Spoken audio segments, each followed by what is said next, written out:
টাকা দিয়ে সুখ কেনাও যায় না, সুখ কিনতে হয় মন দিয়া। সুখ আসে কলিজা থেকে, সুখ আসে কলিজা থেকে। আমরা সারা জীবন শুধু নকল জিনিসের পিছনে ছুটি, আল্লাহর দেওয়া সূর্যরে বাদ দিয়া আমরা ঝাড়বাতির পিছনে দৌড়াই। টাকা দিয়া তো তাহলে বড়লোক মানুষটা কবরের মধ্যে টাকা দিয়ে সুখ কিনতো, টাকা দিয়ে সুখ পাওয়া যায় না। তুমি যদি আমার সাথে থাকতা, আমি হয়তো তোমার টাকা পয়সা, বাড়ি গাড়ি, স্বর্ণ অলংকার কিছুই দিতে পারতাম না, কিন্তু তোমার আমি মাথায় তুলে রাখতাম, পাখির মতো বুকের মধ্যে জড়ায় রাখতাম। সেটা আমি পারি নাই, তুমি আমার সেই সুযোগ দাও নাই। তুমি আমার ছেড়ে চলে যাওয়ার পর কটা রাত যে আমি ঘুমাইতে পারি নাই, সেটা শুধু আমি জানি আর আমার আল্লাহ জানে।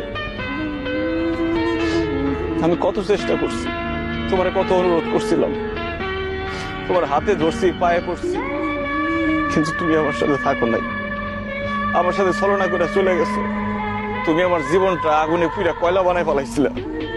তোমার মতো মেয়েদের জন্য হাজার হাজার ছেলেরা জীবন তো লাশ হয়ে ঘুরে বেড়ায়। আমার আল্লাহ আমার বাঁচাই দিচ্ছে। তখন আমার জীবনে আসছে আয়েশা।